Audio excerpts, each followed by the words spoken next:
विचारसागर ग्रंथामध्ये तरंग 6वा आणि 6व्या तरंगामध्ये आपण कनिष्ठ अधिकारी आहे त्या कनिष्ठ अधिकाऱ्याविषयी विचार करतो. मग कनिष्ठ अधिकारी कोणानं म्हटलेले आहे?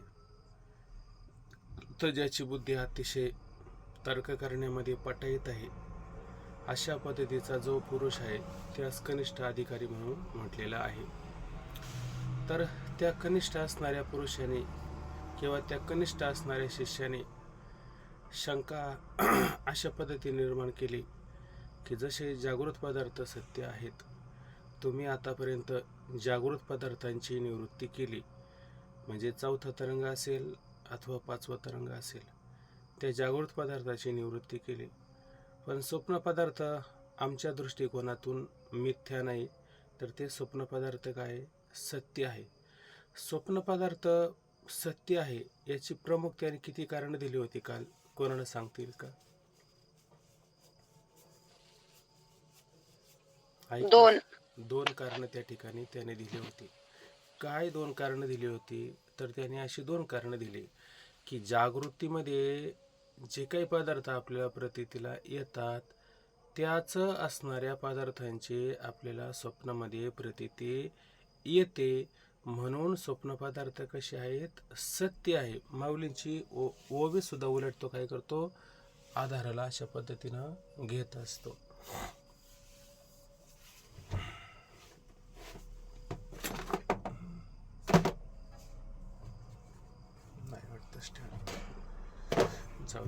माऊली म्हणतात की नाही, जागता जव असिजे तव जेने ध्याने भावना भाविजे, अंडोळा लागते घेऊ देखीजे तेची स्वप्ने, असं त्याचं काय म्हणणं आहे?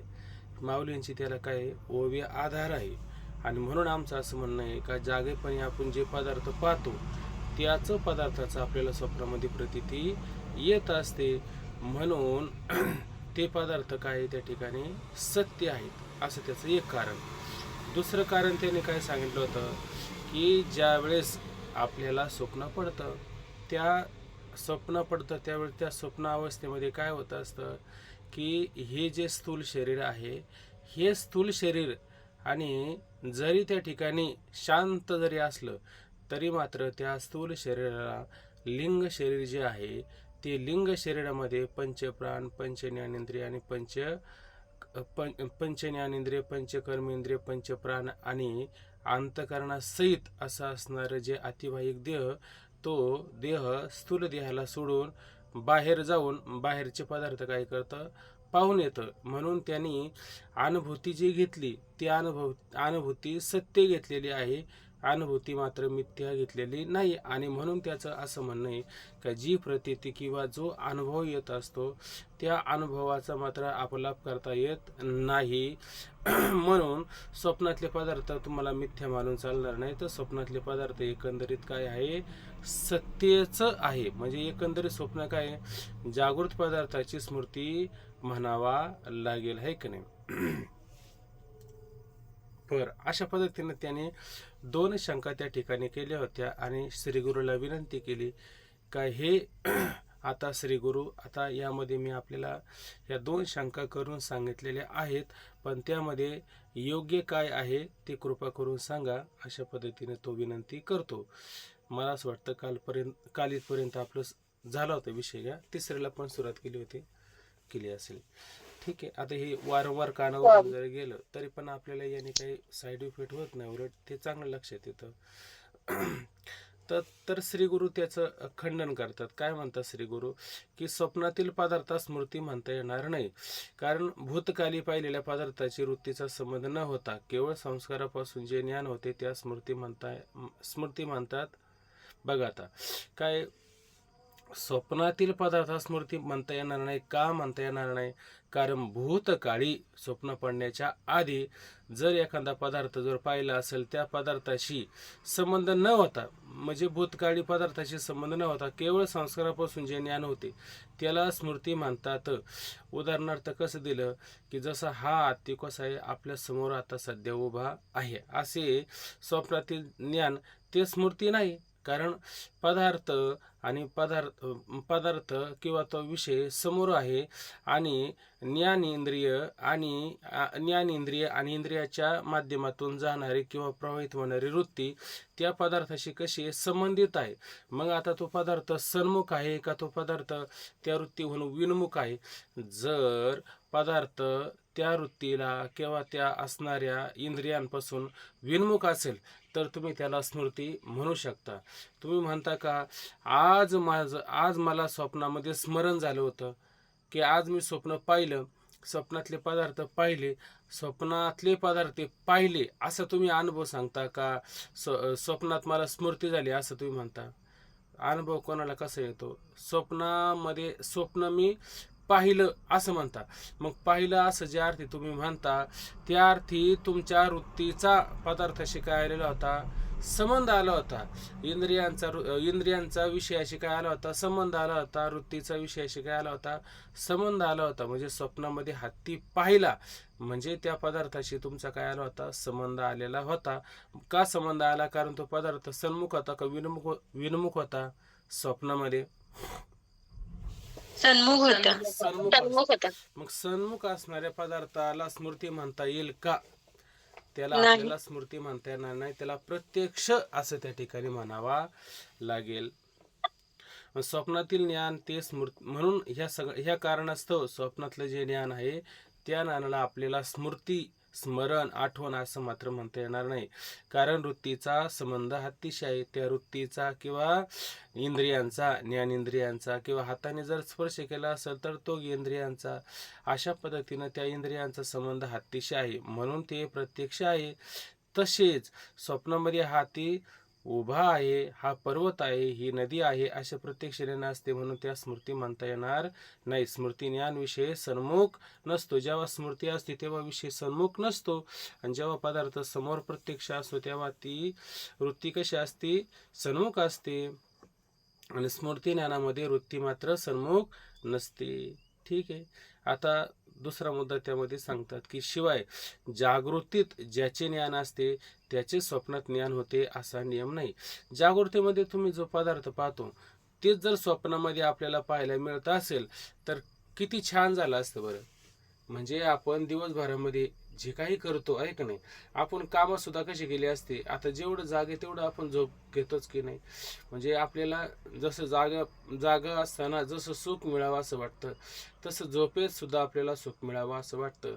कारण आपल्याला हे कळतं की हे सर्व जगत कसं आहे? सता विलक्षण आणि निरवचनीय मिथ्य आहे. असं जरी आपल्याला वाटत असेल हे सगळं मिथ्य आहे, खोटं आहे, जरी मिथ्या खोटं वाटलं तर ते आपल्याला सुखदायक व्हावं का ते आपल्याला दुःखदायक व्हावं असं याच्यापैकी कोणाला मनुष्य कसं वाटतं? तर प्रत्येकाला असं वाटतं की ते आपल्याला सुखदायक वाटलं पाहिजे, सुखदायक हवं असं वाटतं. मग जसं जागृतीमध्ये आपण सगळे पदार्थ सुखाला कारणीभूत असावे असं म्हणतो, तसे स्वप्नातले पदार्थ सुद्धा सुखाला कारण व्हावं असं वाटलं नसतं का? असंच वाटलं असतं. मग आपण जागृतीमध्ये सुद्धा सगळी कार्य कशी केली असते? चांगलीच कार्य केली असते, बरोबर की नाही? आता संत चांगली कार्य करून सुद्धा स्वप्न कधी कधी वाईट पडत असतं. मग ही वाईट का स्वप्न पडलं बरं? मग ते जागृतीमध्ये जे केलं ते स्वप्नात मिळालं असतं ना पहिला. बरं जाऊ द्या. दुसरा मुद्दा असा, बरं तुम्ही जागता जवळ असे जे म्हणजे येता येतो ज्ञानोबांची ओवी त्याला विरोध करता येत नाही, पण बहुतांश असं कधीतरी एखादी गोष्ट कधीतरी घडते का रोज घडते.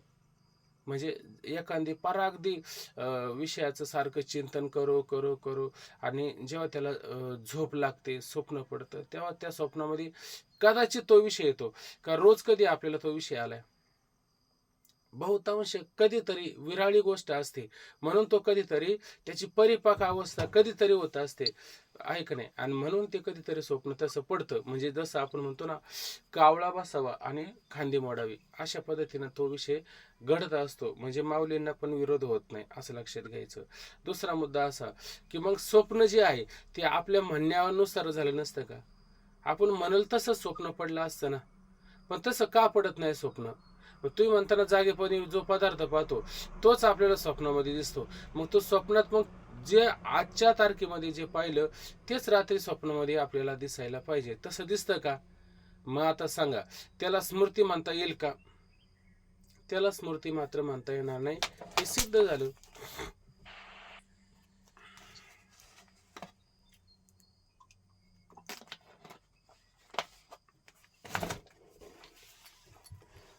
शिवाय जागृतीत ज्याचे ज्ञान असते त्याचे स्वप्नात ज्ञान होते असा नियम नाही. 2 केले त्याने प्रत्यक्ष ज्ञानाविषयी. प्रत्यक्ष ज्ञान अभिज्ञारूप प्रत्यक्ष आणि प्रतिभिज्ञारूप प्रत्यक्ष असे 2 प्रकारचे ज्ञान त्यामध्ये आहेत. 2 प्रकारची ज्ञान सांगत असताना मध्ये फरक काय केला तो पहा. वृत्तीचा पदार्थाशी संबंध होऊन जे ज्ञान होते ते अभिज्ञारूप प्रत्यक्ष आहे.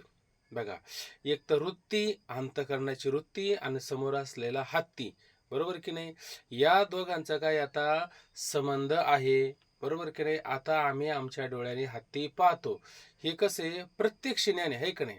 म्हणून वृत्तीचा पदार्थाशी संबंध होऊन जे ज्ञान होते ते कसे अभिज्ञा रूप काय प्रत्यक्ष आहे का. पहिलंच पाहिलेला हत्ती याच्यामध्ये, पहिला हत्ती आणि तोच हा हत्ती आहे असं आहे का. नाही, पहिल्यांदाच पहिल्या प्रथम वृत्तीचा त्या पदार्थाशी संबंध होतो, त्याला म्हणायचं अभिज्ञारूप प्रत्यक्ष. आणि पूर्वी हाच हत्ती आम्ही जंगलामध्ये पाहिला होता आणि त्याच हत्तीशी वृत्तीचा संबंध आला, तेव्हा त्याला अभिज्ञारूप प्रत्यक्ष म्हणायचं का प्रतिभिज्ञारूप प्रत्यक्ष म्हणायचं. हा, कारण त्याचीच प्रती आता आपल्याला म्हणजे तोच काशीतला आज आळंदीमध्ये हा देवदत्त आहे, त्याची काय प्रतिभिज्ञा आहे असं लक्षात घ्यायचं. दुसरं, पूर्व ज्ञान संस्कारापासून आणि इंद्रिय संबंधापासून जे ज्ञान होते त्या ज्ञानास प्रतिभिज्ञारूप प्रत्यक्ष म्हणतात. आता काय म्हटलं, आता इंद्रियांचा इंद्रिय किंवा वृत्ती आणि त्या पदार्थाशी त्यांचा संबंध आहे, पण त्याच्यामध्ये एक विषय घातला काय, पूर्व ज्ञान संस्कार. पूर्वी पाहिलेला वाघ आहे का नाही, आणि तोच हा काय कदाचित वाघ आहे का नाही. तसाच असणारा काय हा वाघ आहे असं म्हटलं की पूर्वज्ञानाचा काय त्याला आधी संस्कार आहे, म्हणजे तो विषय त्याने आधी पाहिलेला आहे आणि त्या विषयाचा संस्कार आहे. आणि इंद्रिय संबंधापासून जे ज्ञान होते, आणि इंद्रिय तर अप्रतिभिज्ञारूप प्रत्यक्षाला इंद्रिय आणि वृत्ती, आणि प्रतिभिज्ञारूप प्रत्यक्षाला वृत्ती आणि इंद्रिय हे तर आहेचे, फक्त एकामध्ये संस्कार नाही आणि एकामध्ये संस्कार आहे, इतकाच त्यामध्ये काय फरक आहे. त्या ज्ञानास प्रतिभिज्ञारूप प्रत्यक्ष म्हणतात. प्रति शब्दाचा अर्थ काय घ्यायचा, त्याच्यासारखाच, त्याचीच प्रती, त्याचीच प्रती. जसं दोघांमध्ये कसं असतं सादृश्य सारखंपणा, तसं त्याची प्रती सारखं, झेरॉक्स कॉपी असं लक्षात घ्या. त्या ज्ञानास प्रतिभिज्ञारूप प्रत्यक्ष म्हणावे. जसा पूर्वी पाहिलेला हत्ती तोच हा हत्ती आहे असे जे ज्ञान होते तेच प्रति अभिज्ञा रूप प्रत्यक्ष आहे. प्रतिभिज्ञा आहे का नाही, प्रतिभिज्ञा रूप प्रत्यक्ष. हा हा, प्रतिभिज्ञा आहे ना, नाही प्रतिभिज्ञा हा प्रत्यभिज्ञा असं म्हटलं तरी चालतंय. प्रति केलं तरी प्रत्यभिज्ञा असं होतं ना, प्रत्यभिज्ञा आहे का नाही. अभिज्ञा म्हणजे ते प्रत्यक्ष असणार ज्ञान. आता इथं कुठपर्यंत ते प्रत्यक्ष ज्ञान म्हणणार, तर त्याला अभिज्ञा म्हणजे प्रत्यक्ष ज्ञान असं म्हणायचं, आणि प्रति म्हणजे त्याच्यासारखंच ज्ञान असं म्हणायचं. यात पूर्व हस्ती ज्ञानाचा संस्कार आहे. आता याच्यामध्ये काय, पूर्वी पाहिलेला हत्ती आणि त्या हत्तीच्या ज्ञानाचा काय अंतःकरणामध्ये संस्कार आहे आणि हत्तीशी नेत्राचा संबंध. आणि दुसरी गोष्ट काय, जो हत्ती आहे त्या हत्तीला पाहणारा कोण आहे, नेत्र आहे, त्या नेत्राशी हत्तीचा काय संबंध आहे. हे प्रत्यक्ष प्रत्यभिज्ञेचे हेतू आहे. हेतू म्हणजे काय, कारण आहे. प्रत्यक्ष ज्ञानाचे काय हे दोन्ही कारण आहे. म्हणून ज्ञानजन्य आपलं संस्कारजन्य ज्ञानापासून फक्त स्मृती होती. आणि म्हणून आमचं असं म्हणणं आहे का संस्कार जे असतात की नाही, त्या संस्कार हे पण जन्यच आहे ना, संस्कार पण जन्य नाही का. जन्य शब्दाचा अर्थ काय होतो बरं, उत्पन्न झालेले, म्हणजे जनक भाव, हा त्यापासून उत्पन्न झालेलं, संस्कारापासून उत्पन्न झालं. हा, म्हणजे उत्पन्न जे होतं त्याला जन्य म्हणायचं असं लक्षात घ्यायचं.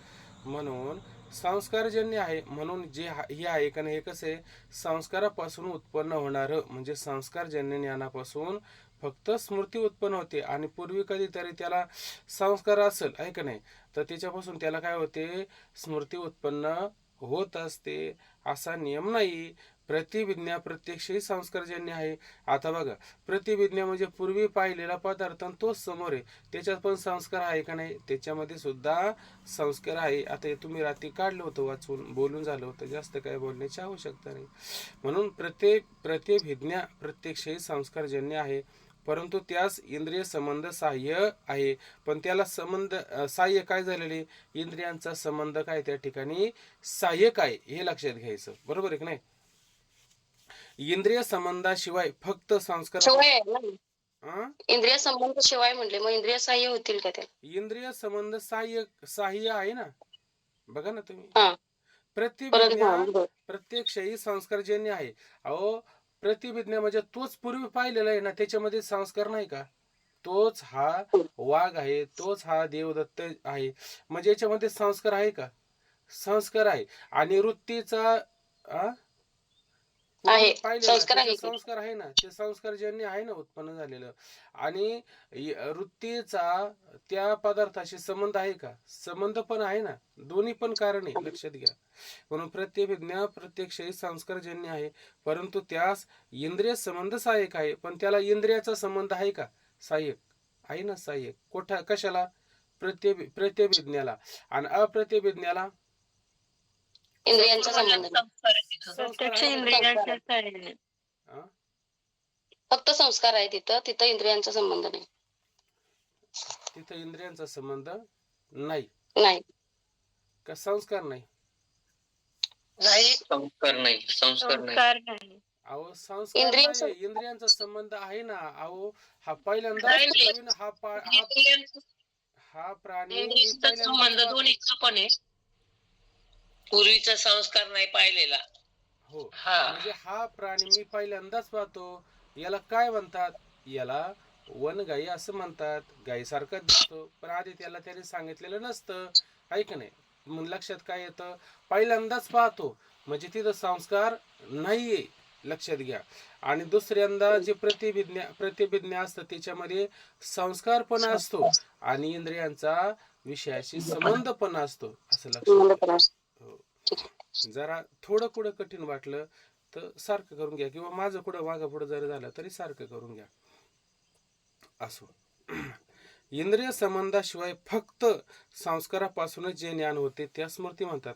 बघा आता, इंद्रिय संबंधाशिवाय म्हणजे इंद्रियांचा संबंध नाही, आहे का नाही, शिवाय फक्त संस्कारापासून जे ज्ञान होते, आणि फक्त काय पूर्वीचे असणारे संस्कार आहे का नाही. आणि विषय समोर आहे का आता याच्यात, स्मृतीमध्ये नाही, काय त्या ठिकाणी संस्कार आहे आणि विषय मात्र समोर नाही. आता 3 मुद्दे करा याच्यामध्ये 3 मुद्दे करा.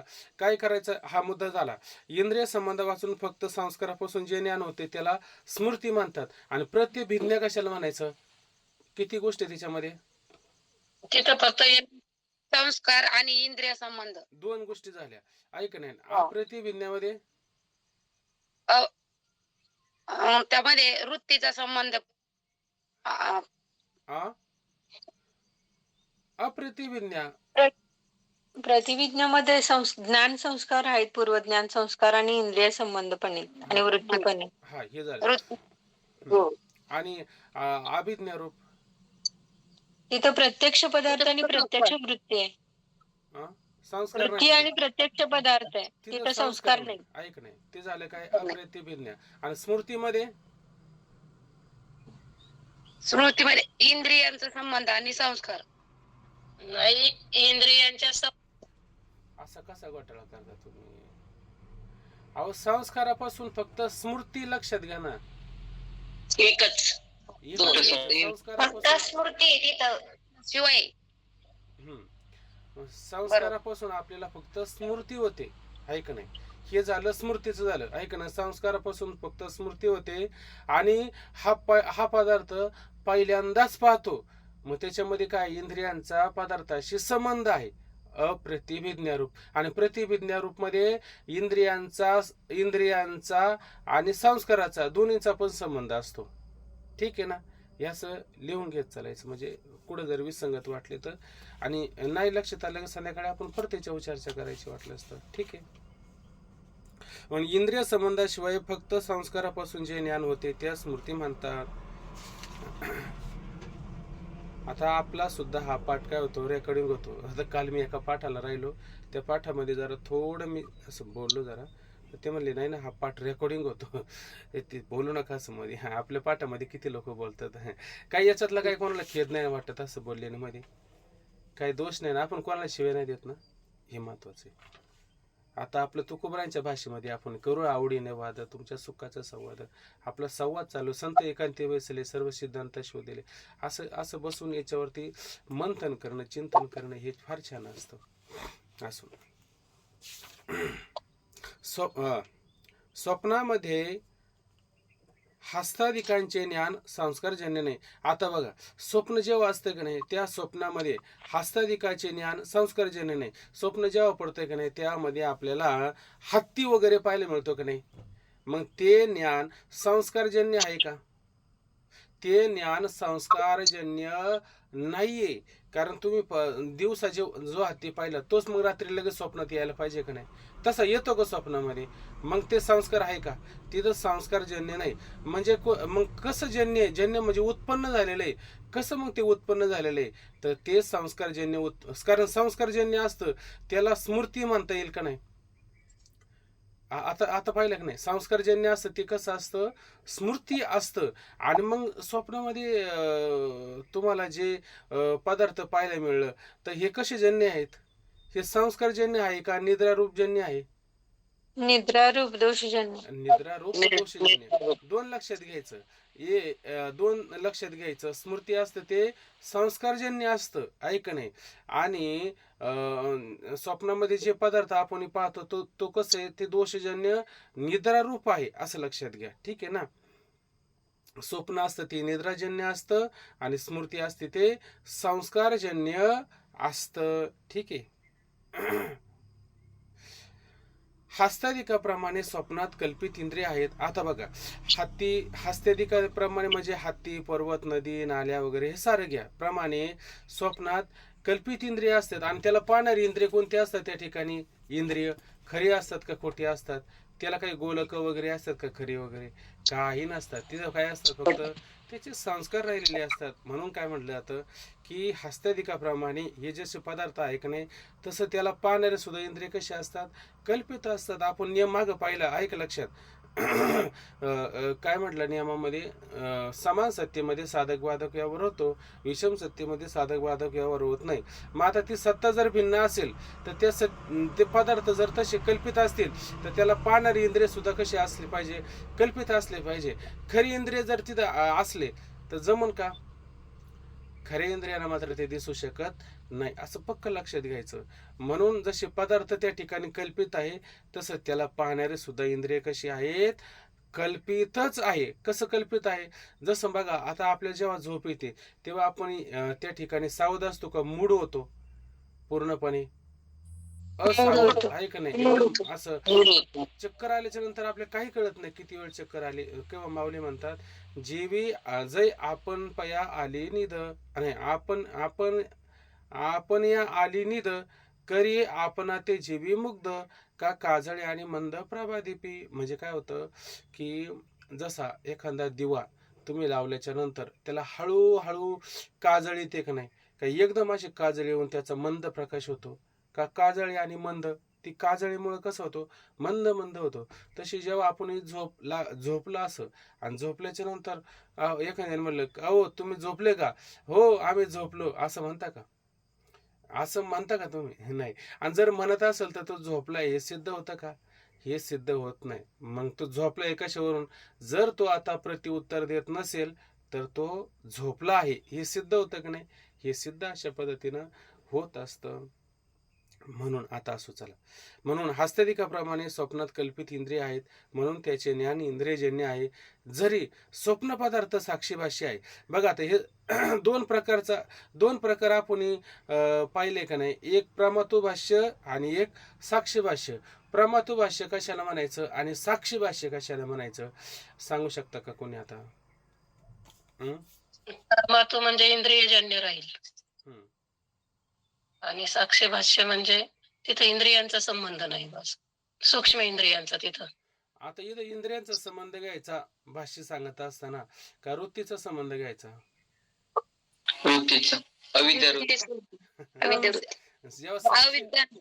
जेव्हा त्याला साक्षी भाष्य म्हणतो तेव्हा ती कोणती वृत्ती असते? अविद्या वृत्ती सहाय्यक असते. आणि जेव्हा बाह्य पदार्थाचं ज्ञान करायचं असतं तेव्हा त्याला कोणती वृत्ती असते? अंतःकरण वृत्ती असते. आता गंमत अशी होणार आहे का जेव्हा त्याला स्वप्न पडतं आणि जेव्हा ते स्थूल आपलं लिंग शरीर आणि स्थूल शरीराला सोडून बाहेर जाते, जेव्हा बाहेरचे पदार्थ पाहिजे असतात तेव्हा त्याला साक्षी भाष्य म्हणून चालेल का? तिथं प्रमातु भाष्य म्हटलं पाहिजे ना, असं म्हटलं पाहिजे. पण ते होईल का? तसं होऊ शकत नाही. मग त्याची सारी विसंगती होऊ शकते. असो. म्हणून त्याचे हस्तदिकाप्रमाणे स्वप्नात कल्पित इंद्रिय आहेत म्हणून त्याचे ज्ञान इंद्रियजन्य आहे.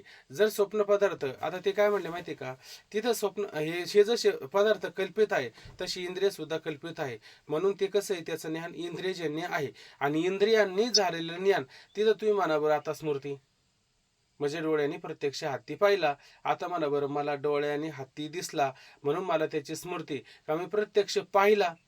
पाहणं स्मृती होऊ शकतं का? पाहणं कधी स्मृती होऊ शकत नाही, असं लक्षात घ्या. म्हणून त्याचे ज्ञान इंद्रियजन्य आहे. जरी स्वप्न पदार्थ साक्षीभाष्य आहे. आता हे स्वप्न पदार्थ कसे झाले? साक्षीभाष्य झाले. म्हणजे तो साक्षी प्रकाशन करतो, पण कोणत्या वृत्तीनं? अविद्या वृत्तीनं प्रकाशन करत असतो. इंद्रियजन्य ज्ञानाचा विषय नाही. आणि तिथं इंद्रियजन्य ज्ञानाचा विषय मात्र नाहीत हे खरे आहे. बरोबर आहे ना? इंद्रियजन्य ज्ञानाचा विषय नाहीत हे खरे आहे. तथापि इथं काय म्हटलं? अविवेकाच्या दृष्टीने स्वप्नाचे ज्ञान इंद्रियजन्य आहे. इथं कोणाचा शब्द कोणासाठी घातला हा शब्द? विवेकी शब्द. विवेकी पुरुषाचा विचार केला का अविवेकी पुरुषाचा विचार केला? अविवेकी पुरुषाच्या दृष्टीने म्हटलं, ऐक नाही असं आम्ही म्हटलं त्या ठिकाणी. विरोध केला का? विरोध केला नाही. म्हणून अविवेकाच्या दृष्टीने स्वप्नाचे ज्ञान इंद्रियजन्य आहे असे आम्ही म्हटले आहे का नाही? का विरोध केला? या सर्व विचाराने जागृत पदार्थाची स्मृती स्वप्नात होत नाही. म्हणून या सगळ्या विचार जर केल्याच्या नंतर जे काही जागृत पदार्थ असतात त्या पदार्थाची स्मृती मात्र स्वप्नामध्ये होत नाही. स्वप्नामधले पदार्थ आपल्याला प्रत्यक्ष पाहायला मिळतात.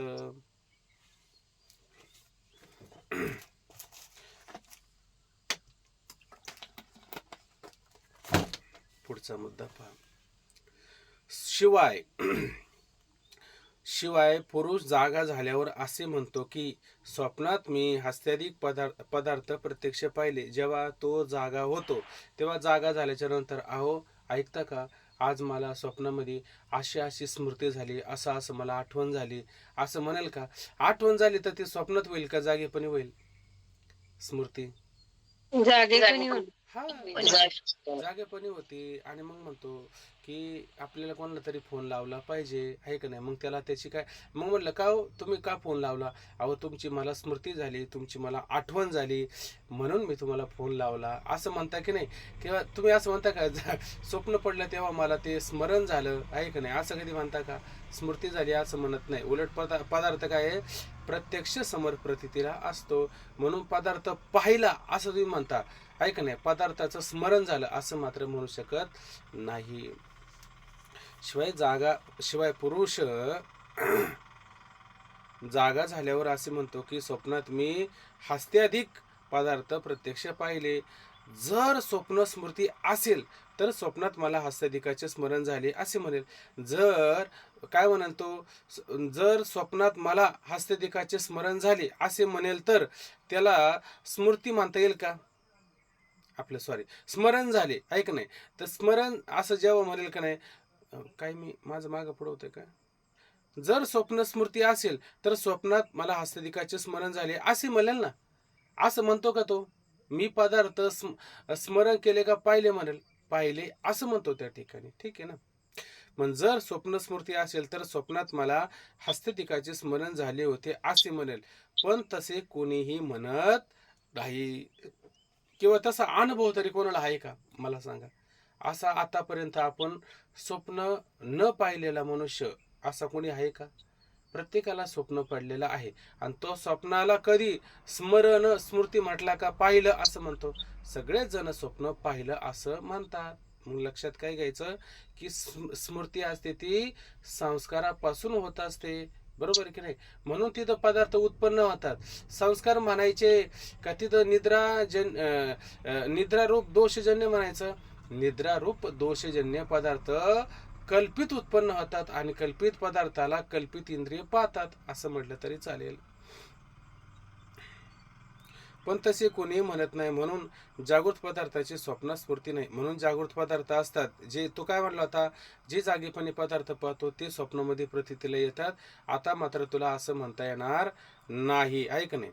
शिवाय जागृतीमध्ये जो पाहिलेला किंवा ऐकलेला पदार्थ असतो, ऐक नाही, तसेच स्वप्नामध्ये ज्ञान होते हाही नियम नाही. बघा आता मग असं व्हायला पाहिजे. जागेपणी जो पदार्थ पाहतो की नाही तोच आपल्याला स्वप्नात दिसायला पाहिजे. तसा दिसतो का आपल्याला स्वप्नामध्ये? तसा दिसत नाही. मग तसाच जर पदार्थ स्वप्नात दिसत असेल तरी मग शिष्याचं कुठंतरी बरोबर आहे, संयुक्तिक आहे, युक्तायुक्त आहे असं म्हणता आलं असतं. पण तसं होतं का? बहुतांश कधीतरी एखादी गोष्ट कावळा बसावा आणि फांद्या मोडावा असं घडतं का? नेहमी कधी घडतं? नेहमी मात्र ते कधी घडत नाही. ऐक नाही. शिवाय जागृतीमध्ये जो पाहिलेला किंवा ऐकलेला पदार्थ असतो त्याचे स्वप्नामध्ये ज्ञान होते हाही नियम नाही. स्वप्नामध्ये असे विलक्षण पदार्थ प्रतीत होतात की जे सर्व जन्मात कधीही पाहिलेले नाही. स्वप्नामध्ये कधी कधी असे पदार्थ असतात की जे कधी आपण पाहिलेले नाही. आणि पाण्याचा कधी संबंध आला का? स्वप्नामध्ये ते पदार्थ कधी पाहिलेले नसतात आणि ऐकलेले नाही. म्हणून त्याचे स्वप्नात ज्ञान स्मृती होत नाही. मग ते स्वप्नात कधी पाहिलेले नसते, कधी ऐकलेले नसते ते पदार्थ. बरं जाऊ द्या. तुम्ही कधी कोणी अमेरिकेला गेले का? जे गेलेत ते जाऊ द्या, पण जे गेलेच नाही त्याने अमेरिका स्वप्नात कधी पाहिले का? नाही. जाऊ द्या. आता भारत देशामध्ये किती भाषा आहे एकंदरीत? भाषा किती भारत देशामध्ये? अनेक कितीतरी भाषा आहेत, आहे का नाही? मग तुम्हाला एखादी तामिळ आली का बोलता स्वप्नामध्ये? यायला पाहिजे ना. मग तुम्हाला तामिळ वगैरे आहे का नाही? मग स्मृती ज्ञात पदार्थाची असते का अज्ञात पदार्थाची असते? स्मृती ज्ञात पदार्थाची असते असं लक्षात घ्यायचं. मग ते पाहिलेले ऐकलेले दिसायला पाहिजे. तसं होतं का? कधी होत नाही असं लक्षात घ्यायचं. असो, जे सर्व जन्मात कधीही पाहिलेलं नाही किंवा ऐकलेलं नाही म्हणून त्याचे स्वप्नातील ज्ञान स्मृती नाही.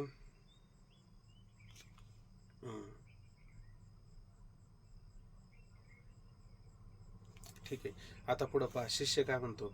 त्या विलक्षण तुमच्या आता याच्यात काही विसंगत झालं तर मला लगेच सांगा का हा मुद्दा लक्षात आला नाही, मग त्याच्यावरती लगेच चर्चा करायला. शिष्य म्हणतो त्या विलक्षण पदार्थाचे स्वप्नातील ज्ञान पूर्वजन्माच्या संस्काराने होईल. आता तो काय म्हणतो की ते विलक्षण पदार्थ. आता मला सांगा कसे ते विलक्षण? विलक्षण शब्दाचा अर्थ काय घ्यायचा बरं? इथं ते असं म्हणतोय की स्वप्नामध्ये असे विलक्षण पदार्थ प्रतीत होतात म्हणजे अनुभवाला येतात की जे सर्व जन्मात कधीही पाहिलेले नाहीत किंवा ऐकलेले नाहीत. म्हणजे तो असं म्हणतोय की स्वप्नामध्ये असे पदार्थ प्रतीतीला येतात, अनुभवाला येतात असं म्हणतोय ना. तर काय म्हणतो जे सर्व जन्मात, त्याचं म्हणणं आहे ना. हा कोण बोलतो तर तो इथं श्री गुरु त्याचं समाधान करून सांगतात ना. जे सर्व कधी पाहिलेले नाही ऐकलेले नाही म्हणून त्याचे स्वप्नातील ज्ञान स्फूर्ती नाही. म्हणजे त्याला स्मृती म्हणता येत नाही असं श्री गुरु म्हणतात त्याला. हो असं लक्षात घ्या म्हणजे लक्षात येऊन जातं. शिष्य काय म्हणतो त्या विलक्षण पदार्थाचे स्वप्नातील ज्ञान पूर्वजन्माच्या ज्ञान संस्काराने होईल. ऐक नाही. तर ते मला काय म्हणायचं होतं ते विलक्षण आहे ना. कधी ते विलक्षण म्हणजे काय बरं? मला ते आता मुद्दा माझा तुमच्या याच्यामध्ये गेला तर लक्षात नाही राहिला. विलक्षण असं बघा आता की आता माऊलींची ओवी ते मला माहीत नाही, की आपणची स्वप्नी परिवारू एकाएकी, म्हणजे आपण त्या स्वप्नामध्ये सगळा परिवार होत असतो, आहे का नाही, अशा पद्धतीनं. मग तो स्वतःच होत असतो, ही गोष्ट तितकीच खरी. पण त्याच्यामध्ये हे विलक्षण सांगत असताना त्याला जेव्हा घर परिवार अशा पद्धतीनं प्रतीतीला येतं, त्या परिवारामध्ये तो काय पाहतो, आपल्या आजोबांना पाहतो, आपल्या पंजोबांना पाहतो, आपल्या खापर पंजोबांना पाहतो, आपल्या मुलांना पाहतो, स्वतःला पाहतो, पत्नीला पाहतो, नातवांना पाहतो, ऐक नाही, सगळ्यांना पाहतो. तत्र पश्चास्थितान पार्थ पितृणात पितामान आचार्यान मातुलान भातृन पितृन पौत्रान तथा सखीस्तथा शशुरान स्वहृदयेच्छव सेनेयूर भैरमध्ये. हे जसं अर्जुनाने एकदम त्या सेनेच्या मधोमध पाहिलं की नाही, तसं हा स्वप्नामध्ये सगळं पाहतो की नाही, सारं एकदम पाहतो. मग हे मला एक सांगा, हे सगळे पदार्थ एकदम पाहणं शक्य आहे का? आजोबा, खापर पंजोबा, अहो आता नातवापासून आहे का नाही, नातू पंतूपासून पाहिलं गेलं तर पंतू, नातू, मुलगा, स्वतः, नंतर वडील, नंतर आजोबा, नंतर पंजोबा, नंतर खापर पंजोबा, नंतर काय काळतोंड, निळतोंड, अशी किती 9-10 पिढ्या एकदम तो कशी काय पाहिन बरं त्या स्वप्नामध्ये. पण एवढे सगळे पदार्थ एकदम स्वप्नामध्ये पाहतात, ते सत्य असतात का अनिर्वचनीय मिथ्याच असतात? अनिर्वचनीय त्यामुळे ते विलक्षण म्हणून तुम्ही त्याला आता विलक्षण म्हणू शकता का? विलक्षण वाटते, त्यामुळं कधी न पाहिलेल्या. हा, ते सगळे पदार्थ कसे विलक्षण अशा पद्धतीनं निर्माण होत असतात, आहे का नाही. आता खापर पंजोबा जरी त्याला प्रतीतीला आला, त्याने कधी पाहिला का? तो कल्पित उत्पन्न केलं ना त्यांनी, असं म्हणू शकतं. म्हणून त्या विलक्षण पदार्थाचे स्वप्नातील ज्ञान पूर्वजन्माच्या ज्ञानसंस्काराने होईल, आहे का नाही. आता या जन्मात नाही आम्ही आजोबाला पाहिलं, पण मागच्या जन्मात कधीतरी आजोबाला पाहिलं असेल, आहे का नाही. त्यावेळेस तू कोणाचा तरी आजोबा असेल, तुझा आणि त्याचा काही संबंध असेल का, काय माहिती संबंध असेल, आता ही त्याची कल्पना आहे का नाही. चला, त्या ज्ञान पूर्वजन्मीच्या संस्काराने होईल, या जन्मातील संस्काराने स्वप्नात स्मृती होते असे माझे म्हणणे नाही. आता या जन्माच्या संस्काराने स्वप्नामध्ये स्मृती होते असं माझं म्हणणं आहे का? म्हणजे आता हा वरचा मुद्दा, जे सर्व जन्मात कधी पाहिलेलं नाही, ऐकले नाही, त्याचे स्वप्नातील ज्ञान स्मृती नाही, हा जो मुद्दा आहे का नाही, आता इथं स्मृती नाही, या कधी पाहिलेलं नाही असं जो म्हणतो की नाही, पण पूर्वजन्मीत कधीतरी पाहिलेलं असेलच ना. मागच्या जन्मातला आजोबा, त्याच्या मागच्या जन्मातला आजोबा, असं काहीतरी आहे का नाही. कारण संस्कार असतं ते मागच्या सृष्टीला पुढची सृष्टी, पुढच्या सृष्टीला त्याच्या पुढची, ऐक नाही. पण त्याला कारण कोणीतरी संस्कार मानावंच लागेल का नाही, मानावंच लागेल. तसं तो म्हणतोय का संस्कार जे असतात त्या संस्काराची स्मृती असते ना, संस्काराची स्मृती असते. उदाहरण द्यायचं झालं तर तसं तो कोणा म्हणतात नाही, पोटामध्ये कोणी सांगितलेलं सर्पा उपजता म्हणाल पुण्या, त्या सर्पाला सर्पिणीला पिल्लं झाली का नाही, तर ते झाल्याच्या नंतर सर्पिण काय म्हणते, कानात लगेच मंत्र फुकते का आपण सर्प आहोत आणि आपल्या रक्षणाकरता आपल्याला जिथं बीळ दिसल त्या बिळामध्ये जाऊन आपण पटकन लपलं पाहिजे, असं तिला सांगावं लागतं का सर्पाच्या पिलुनीला? किंवा आई आपल्या बाळाला सांगते का, बाळा आता तुझा जन्म झालेला आहे, तुला आता चटणी भाकर मात्र जमणार नाही, तर तू काय कर, इथून पुढं स्तनपान कर, तुझ्यासाठी देवाने स्तनपान करण्याची सुविधा करून दिलेली आहे, असं सांगावं लागतं का? ते स्तनपान करतच. आणि सर्पिणीची फुलं उपजली म्हणजे जन्माला आली म्हणजे लगेच बिळात जाऊन लागतात, हे सांगायची गरज आहे का? म्हणजे ते पूर्वजन्मीचे संस्कार असतात की नाही, असतात ना. आम्ही नाही म्हटलं का तुला, शिष्याला आपण नाही म्हणतच नाही, ऐका नाही. फक्त विसंगत कुठं होतं का, तो स्वप्नाला काय म्हणतो, स्मृती म्हणतो. आम्हाला इथं विरोध करायचा आहे, आम्हाला बाकीचा विरोध कुठं करायचा नाहीये. चला असो, त्या विलक्षण पदार्थाचे स्वप्नातील ज्ञान पूर्वजन्मीच्या ज्ञान संस्काराने होईल, या जन्मातील संस्काराने स्वप्नात स्मृती होते असे माझे म्हणणे नाही. कारण कोणाचीही प्रवृत्ती अनुकूल ज्ञानाने होते. बालकाची स्तनपानाच्या ठिकाणी जी प्रथम प्रवृत्ती होते ती जन्मांतराच्या स्तनपानाच्या अनुकूल ज्ञानाने होते. बघा बरं, आता ते अनुकूल असेल तर सेवन करतं आणि अनुकूल नसेल तर सेवन करत नाही. जरा थोडा ग्राम्य दृष्टांत आहे, पण आपल्या सगळ्यांच्या अनुभवाला आहे, ऐक नाही. ते लहान लेकरू आणि काय झालं का, सारखं दूध प्यायचं, स्तनपान करायचं असं म्हणतं, मग ते आई वैतागून जाते, आहे का नाही. मग ते काहीतरी तिथं कडवट लावलं की मग ते बालाला स्तनपान करायला दिलं का मग पेत नाही, आहे का नाही? म्हणजे काय का पेत नाही आता? ते त्याला अनुकूल आहे का प्रतिकूल आहे? हा, कडवट प्रतिकूल आहे. आहे का नाही? म्हणजे ते काय करते, एकदम असं घट्ट मिठी मारते हे. किंवा लहान मुलं असं ना, ते रील पाहतो, तोंडामध्ये एकदम ते लिंबू थोडी फोड घ्यायची आणि त्याच्यात चाटाय द्यायची. तर त्याला ते एकदम कसं, त्याचं तोंड असं एकदम गोळा झाल्यासारखं होतंय. त्याला किती ते प्रतिकूल वाटतं, आहे का नाही? तसं ते प्रतिकूल असतं. प्रतिकूल पदार्थाचा ते स्वीकार करत नाही. तर जे प्रतिकूल नाही, आहे का नाही, जे अनुकूल आहे त्याचा ते काय करतं, स्वीकार करतं. असं आपल्याला संस्कार आहेच का नाही? असा आपल्याला संस्कार आहे. म्हणून या जन्मात नाही, पण पूर्वजन्मातले संस्कार राहू शकतात की नाही? राहू शकतात, असं त्याचं म्हणणं आहे. म्हणजे हे सारं एकदम विसंगती आहे असं पण नाही बरं का. तर याची कधी कधी आपल्याला संगती लागते. फक्त इथं ईश्वर कृपा आपल्याला घ्यावा लागते. काही काही असे संकेत असतात बरं का, लक्षात घ्या. काही काही असे संकेत असतात की जे पदार्थ कधी पाहिले नाही, जे विचार कधी मनामध्ये नाही केले, कानी तुका म्हणे आले म्हणे, जे कधी कानाने ऐकले नाही ते सुद्धा आमच्या मनामध्ये उत्पन्न झाले. तर याला काय म्हणायचं? याला ईश्वर कृपा असं तुम्ही म्हणू शकता. इथं म्हणता येतं, असं लक्षात घ्या. म्हणजे हे फक्त शास्त्रदृष्टीनं इथं मंथुनी नवनी, तर इथं मंथन चाललंय ना आपलं. म्हणून मंथनामध्ये मात्र तो विषय येत नाही. त्याला भावना चक्षुने पाहिलं तर असं घडू शकतं, भावना चक्षुने. पण ज्ञान चक्षुने मात्र त्याचा विचार आपल्याला करता येणार नाही, हे लक्षात घ्या.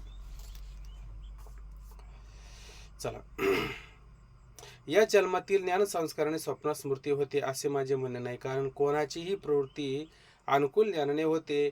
बालकाची स्तनपानाच्या ठिकाणी जी प्रथम प्रवृत्ती होते ती जन्मांतराच्या स्तनपानाच्या अनुकूल ज्ञानाने होते. म्हणून या जन्मातील अज्ञात पदार्थाची ही अन्य जन्माच्या ज्ञान संस्काराने काय म्हणलं, म्हणून दोन कारणास्तव या जन्मातील अज्ञात जे पदार्थ त्याला काय आहे, ज्ञात नाहीये. स्वप्नातले पदार्थ काय पडलेले आहेत ते ज्ञात नाही. ते पदार्थ कसे अज्ञात आहे. अज्ञात पदार्थाची ही अन्य जन्माच्या संस्काराने स्वप्नामध्ये विलक्षण ज्ञानाची स्मृती संभवेल. म्हणून आम्ही जागा असताना जे पदार्थ प्रतीला येतात ते पदार्थ ह्याच जन्मातले किंवा याच दिवसाचे आहेत असं मात्र म्हणून चालणार नाही. तर ते मागच्या जन्माचे असेल, त्याच्या मागच्या जन्माचे असेल, भले ते 100 जन्माचे असतील, कोणत्या तरी जन्माचे असतीलच का नाही. तुम्ही प्रारब्ध सांगताना सांगता की नाही कोणत्या जन्माचं आहे, हे जसं तुम्ही सांगता तसं आता इथं लक्षात घ्यायला काय हरकत आहे का? असं आता हे प्रारब्ध तुम्ही मान्य करता की नाही, तसं हे संस्कार सुद्धा तुम्ही मान्य करा ना. या जन्माचं नाही, पण मागच्या जन्माचं, त्याच्या मागच्या जन्माचं, कोणत्या तरी जन्माचं आहेच का नाही भोगायला. आपण नेहमी उदाहरण पाहतो, जेवण करायला बसले, मग काय आहे, भाजी आहे, भाकर आहे, भात आहे, डाळ आहे, ऐक नाही, चटणी आहे, मिरची आहे, लोणचं आहे, पापड आहे, आणि अजून काय ते बिबडी म्हणतात ना, बिबडी आहे. अजून काय, अजून काहीतरी असेल, आहे का नाही. चटण्या वगैरे करून ठेवलेल्या असतात. कधी केली पापड, कधी केला म्हणजे तो पापड उन्हाळ्यामध्ये केले होते. लोणचं उन्हाळ्यात केलं होतं. अजून त्याच्या आधीचं, हे वर्षाच्या आधीचं, आहे का नाही, कुठलं तरी. आणि ते एकदा जेवायला बसला की ते सगळे येतं का नाही त्याला भोगायला. तसं हे संस्कार या जन्माचे नसेल तर बाकीच्या कोणत्या तरी जन्माचे, कुठल्या तरी जन्माचे आहेत असं म्हणायला काय हरकत आहे का? असं म्हणायला काय हरकत नाही, अशी शिष्य शंका त्या ठिकाणी करतो. आता श्रीगुरु काय करतो, त्याचं परत समाधान करतो. श्रीगुरु हे म्हणणे बरोबर नाही. का म्हणणे बरोबर नाही याचं कारण सांगतो. एखाद्यास आपल्या मस्तकाचा छेद आपण आपल्या डोळ्यांनी पाहिल्याचे स्वप्न पडते, आहे का नाही. स्वप्न पडलं आणि स्वप्नामध्ये तिथं भयंकर अशा पद्धतीचे त्याचे शत्रू आले आणि त्या शत्रूने काय केलं, त्याला पाहिलं. आणि पाहिल्याच्या नंतर शत्रूचा तो भयंकर वैरीच होता, ऐक नाही. आणि त्या शत्रूने हातामध्ये खडग, तलवारी वगैरे आणलेल्या होत्या. आणि आणल्याच्या नंतर म्हटले आता सापडल्या, सगळ्यांनी त्याला धरलं आणि धरल्याच्या नंतर बांधलं, ऐक नाही. आणि मग अशा पद्धतीनं ते खडग घेऊन त्याचा डायरेक्ट मानेपासून शिर काय केलं, वेगळं केलं. आणि हे त्याने त्याच्या डोळ्यांनी पाहिलं, ऐक नाही. डोळ्याने पाहिलं काय, शिरछेद होताना डोळ्याने पाहिलं.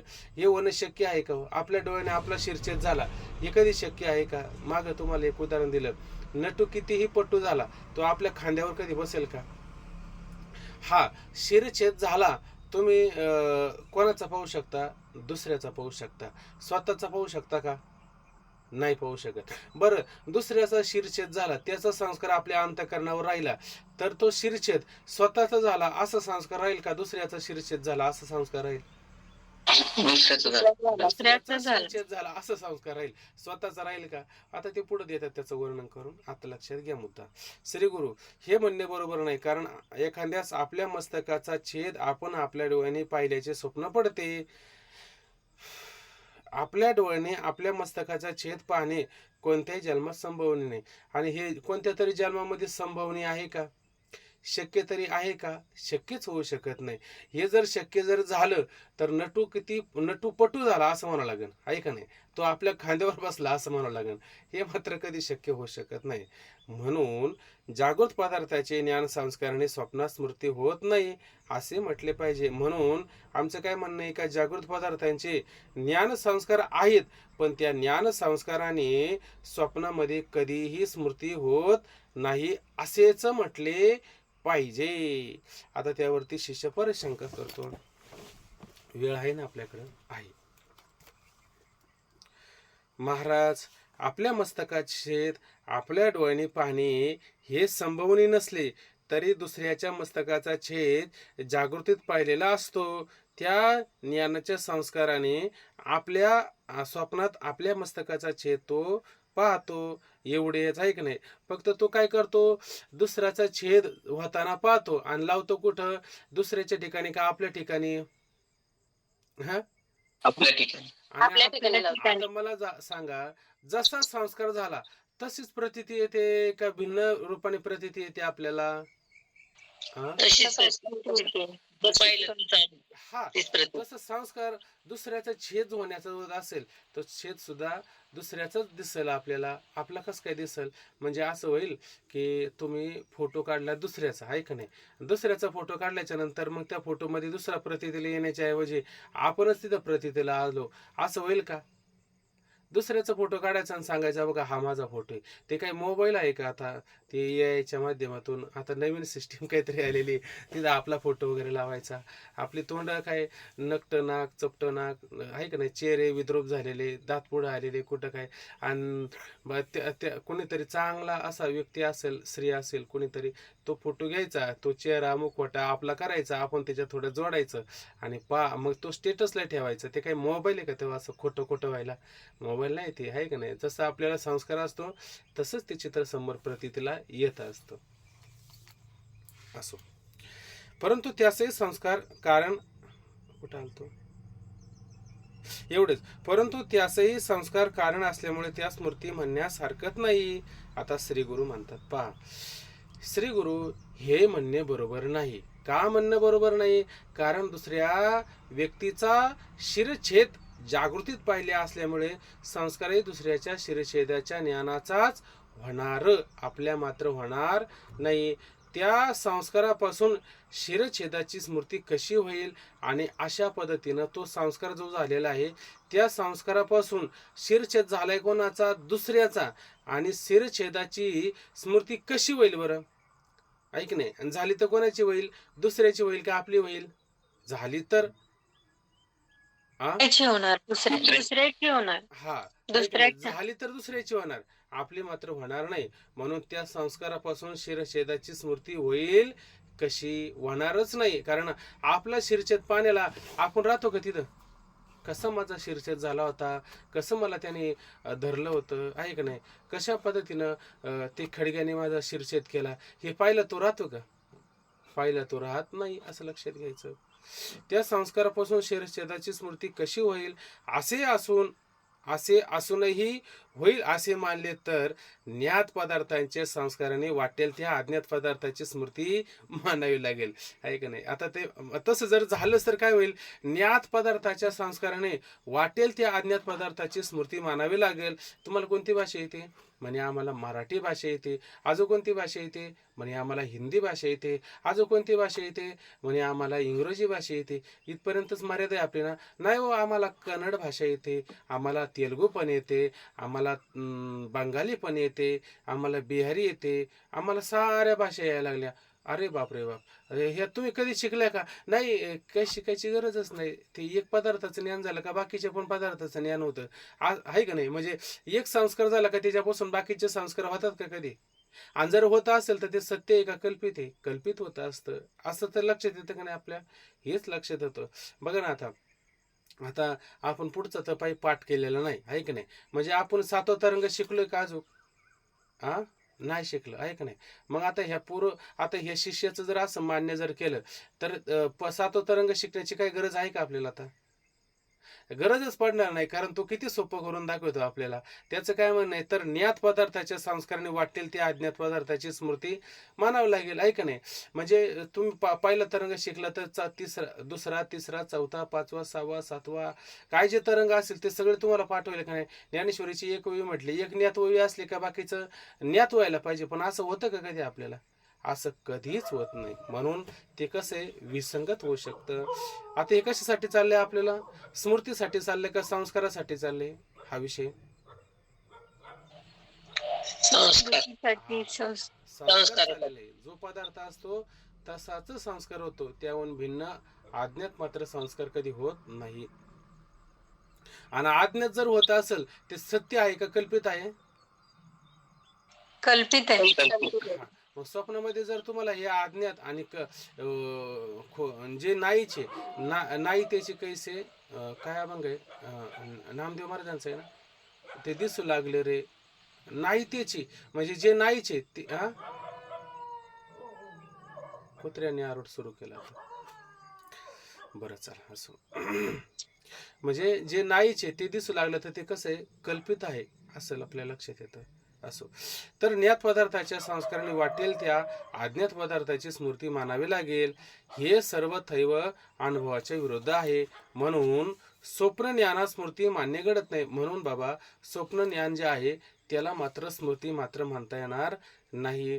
स्वप्न स्मृती खंडनाविषयी अनेक युक्ती ग्रंथकाराने सांगितलेले आहे, ऐक नाही. आता स्वप्न स्मृती खंडनाविषयी त्याने काय सांगितलेले, अनेक प्रकारच्या युक्ती ग्रंथकारांनी त्या ठिकाणी सांगितलेलं आहे. अनेक युक्ती असू शकतात त्यामध्ये, जाऊ द्या. परंतु त्या स्मृती ज्ञानाचा विषय सन्मुख प्रतीत होत नाही. म्हणून स्मृती ज्ञान जे असतं त्या स्मृती ज्ञानाविषयी काय असतो, विषय मात्र सन्मुख प्रतीत होत नाही, ऐक नाही. हे पूर्वोक्त दूषण अतिप्रबळ आहे. हे दूषण आधी माग दिलं होतं की नाही, ते कसं आहे, प्रबळ आहे. कारण स्वप्नात पदार्थ सन्मुख असतो. काय असतो स्वप्नामध्ये? पदार्थ सन्मुख असतो. तिला स्मृती म्हणता येईल का? तिला स्मृती म्हणता येणार नाही. हे प्रबळ दूषण आहे का नाही? हेच मात्र प्रबळ दूषण आहे. म्हणून हे पूर्वोक्त दूषण अति प्रबळ आहे. आता त्यांनी अनेक प्रकारच्या युक्ती केल्या, त्यापेक्षा ही युक्ती सर्वात श्रेष्ठ युक्ती आहे का नाही? हा, ही सर्वात असणारी श्रेष्ठ युक्ती आहे. म्हणून हे पूर्वोक्त दूषण अतिप्रबळ आहे. स्वप्नामध्ये तर हस्त्यादी सन्मुख प्रतीत होतात, आणि स्वप्नामध्ये हत्ती, पर्वत, नदी, नाल्या हे कसे आहे, सन्मुख अत्यंत जवळ आहे की नाही. फार दुरून पाहिलं, अस्पष्ट पाहिलं किंवा असं म्हणा किंवा मला त्याची कदाचित स्मृती झाली असेल म्हणून असे ते डोळ्यासमोर आले, असं होतं का? नाही. उलट नदी वाहते, नदीमध्ये आंघोळ करून येतो, हत्तीवर बसतो, पर्वतावरती जातो, नदीमध्ये जातो आहे की नाही. शेती, घरदार ह्या सगळ्या गोष्टी तो त्या ठिकाणी अतिशय जवळ राहून त्या ठिकाणी तो पाहत असतो. म्हणून तुम्ही त्याला स्मृती म्हणता का? स्मृती मात्र म्हणता येणार नाही. अनुभवाच्या अत्यंत विरोध आहे. म्हणून स्वप्नस्थ पदार्थाच्या ज्ञाना स्मृती म्हणणे अत्यंत निरुक्तिक आहे. आता हा एक मुद्दा झाला. त्यांनी दोन शंका करून स्वप्न पदार्थ सत्य आहे असं म्हटलं की नाही त्यांनी. आता पहिला मुद्दा त्या ठिकाणी झाला. जागृतीमध्ये जो पाहतो ते स्वप्नामध्ये प्रतीतला येतं, म्हणून त्याला स्मृती म्हणायला हवं, पण तुम्हाला स्मृती म्हणता येणार नाही. एक त्याचं खंडन झालं. आता दुसरा मुद्दा असा घ्यायचा की तो म्हणत होता की स्थूल शरीर सोडून लिंग शरीर अशा पद्धतीनं बाहेर जात असताना पंचज्ञानेंद्रिय, पंचकर्मेंद्रिय, पंचप्राण आणि अंतकरणाची वृत्ती असण्याकरता अंतकरण सुद्धा ते काय करतं, बाहेर जातं आणि सत्य पदार्थाला पाहून येतं. आता याच्या पुढे आपल्याला अशाच पद्धतीने विचार पुढं करत चालायचं आहे. मग याला जरा थोडा जास्त जोर द्या. आता लिंग शरीर बाहेर जाऊन सत्य गिरी समुद्राधिक पाहतं आहे का नाही. मोठमोठ्या गिरी, पर्वत आहे का नाही, समुद्र या सर्वांना ते काय करतं, जातं आणि पाहतं. बरं, या शंकेचे समाधान सांगतो ते असे काय असं समाधान आहे, जर स्थूल शरीर सोडून लिंग शरीर बाहेर जाऊन सत्य समुद्राधिक पाहते असे म्हणावे तर लिंग शरीर बाहेर निघण्याने जशी आपल्याला जन्म कशाला म्हणतो आणि मरण कशाला म्हणतो या तर गोष्टी लक्षात आहे का नाही. जेव्हा स्थूल शरीर आणि लिंग शरीर यांचा वियोग होतो तेव्हा आपण त्याला काय म्हणतो, मरण असं म्हणतो. आणि ज्या वेळेस लिंग शरीर आणि स्थूल शरीर या दोन्हींचा योग होतो तेव्हा त्याला आपण जन्म आहे का नाही. आता याचं स्थूल शरीर शरीराला ते लिंग शरीर सोडून गेलं तर जास्त वेळ वाट पाहायची गरज आहे का लगेच आपल्याला लोक जमव फोन लावणे, सगळ्याला माहिती देणे आणि लवकरात लवकर या आहे का नाही. कारण आपल्याला हे आता लवकरात लवकर नेऊन घालणं आहे का नाही. याचं जर हे लिंग शरीर जर गेलं आहे का नाही, म्हणजे लिंग शरीर कुठपर्यंत, जोपर्यंत तो झोपेत आहे, जोपर्यंत त्याला स्वप्न पडत आहे तोपर्यंत कदाचित यांनी हे लोक काय म्हणतील, याची शरीराची आता काय हालचाल होत नाही आहे का नाही. कारण हालचाल करणार कोणतं शरीर आहे. आवाज येतो माझा. शरीर आहे, स्थूल शरीर. नेटवर्क मध्ये जरा प्रॉब्लेम होतोय ना. हा बरं, मग आता लोक काय करतील, उचलतील का नाही, तिरडी बांधतील का नाही आणि लवकर म्हणतील चला आता पटकनी आहे का नाही. कारण जास्त उशीर करून चालणार नाही. का बरं, हा जास्त वेळ जर झोपला आणि त्याच्या स्वप्नामध्ये कदाचित तो निलगिरी पर्वत वगैरे पाहिले, हरिद्वार वगैरे पाहिलं, हे सगळं येता म्हणलं आता दिल्लीला जरा थोडं फिरून येऊ आहे का नाही, थोडं दिल्लीला फिरून आला आहे का नाही, आणखीन मला वृंदावनला जाऊ, इकडं मथुरा, काशी, अवंतिका, गया, द्वारका असे सगळं पाहत येऊ आपण, सावकाश येऊ, काही गडबड घोटाळा आहे का. तोपर्यंत हे स्थूल शरीर त्याचं काय होईल, इकडं 10 होईल, इकडं 13 होईल आहे का नाही. असं होऊ शकतं की नाही, किती विसंगत होऊ शकतं हे असं चला. जर स्थूल शरीर सोडून लिंग शरीर बाहेर जाऊन सत्य समुद्राधिक पाहते असे म्हणावे तर लिंग शरीर बाहेर निघण्याचे जसे मरणकाली शरीर भयंकर दिसतं आहे का नाही. जेव्हा ते शरीर बघा बरं, जेव्हा मनुष्य जिवंत असतो तेव्हा त्याचे चेहरे, त्याचं शरीर कशी टवटवीत असतात आहे का नाही. जसं फुलातला सुगंध गेला किंवा फुल असं काढून घेतलं, सुरुवातीला जरा थोडं टवटवीत असतं आहे का नाही, तर नंतर दुसऱ्या दिवशी ते फुल कसं असतं एकदम अशा पद्धतीनं ते काय त्याला शब्द वापरता तुम्ही, ते मुरजून कोमजून जातं. तसं ते शरीर कोमजून गेल्यासारखं होईल का नाही, कोमजून गेल्यासारखं होईल. म्हणते ना आता हालचाल करत नाही, थोडी सुद्धा हालचाल होत नाही.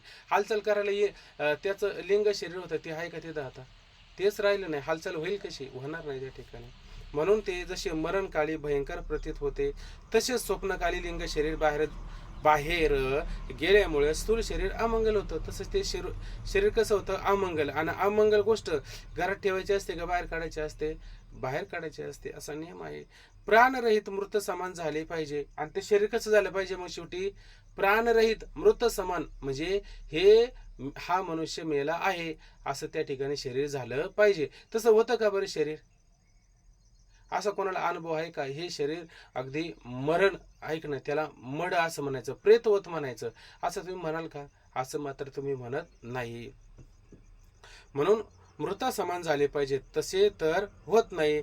स्मृती आपलं स्वप्नकाळी स्थूल शरीर प्राणासहित असून मंगल रूप असते. आणि ते आपण म्हणतो की नाही, अहो किती वेळ झाले झोपले, उठत काय नाही, कमीत कमी ते कापसाची वात घ्या, त्याच्या नाकापाशी लावा, वात हल्ले काय, याचे प्राण आहे. याचे प्राण जर त्या स्थूल शरीरामध्ये आहेत, मग तुम्ही कसं काय म्हणता लिंग शरीर सोडून स्थूल शरीराला गेलेलं आहे. स्थूल शरीरातून लिंग शरीर गेलं तर मग प्राण कसं काय मागे शिल्लक राहिला, कदाचित म्हणे तो विसरून राहिला असेल. असं कसं काय विसरून राहील, कारण लिंग शरीर म्हणता असताना ते लिंग शरीर कशाचं असतं, पंचज्ञानेंद्रिय, पंचकर्मेंद्रिय, पंचप्राण, अंतकरण या सगळ्यांनी मिळूनच लिंग शरीर तयार झाले का नाही, अपंचीकृत पंचमहाभूताचं. मग प्राण कसे काय मागे विसरून राहतील, कारण क्रिया करण्याचं सामर्थ्य कशात आहे, प्राणामध्ये की नाही. मग हे शरीर कसं काय गेलं, अहो प्राण मागे ठेवले, शरीर पुढं कसं काय गेलं, होईल का नाही. अहो आमचे पाय घरी राहिले आणि आम्ही पुढे आलो, असं कसं काय होईल बरं. पाय असेल तर चालता येईल ना आपल्याला, असं लक्षात घ्यायचं. तसे तर होत नाही. स्वप्नकाली स्थूल शरीर प्राणासहित असून अमंगल असते, मृत समान भयंकर दिसते. म्हणून स्थूल शरीर सोडून लिंग शरीर स्वप्नावस्थेत बाहेर जात नाही. हे पण एक सिद्ध झाले की नाही, हे पण त्या ठिकाणी सिद्ध झालं. म्हणजे दोन्ही मुद्दे त्यांनी तयार केले होते, त्या दोन्ही मुद्द्यांचं या ठिकाणी खंडन झालं. ओम पूर्णमदः पूर्णमिदं पूर्णात् पूर्णमुदच्यते पूर्णस्य पूर्णमादाय पूर्णमेवावशिष्यते. हरि ओम. शांती शांती.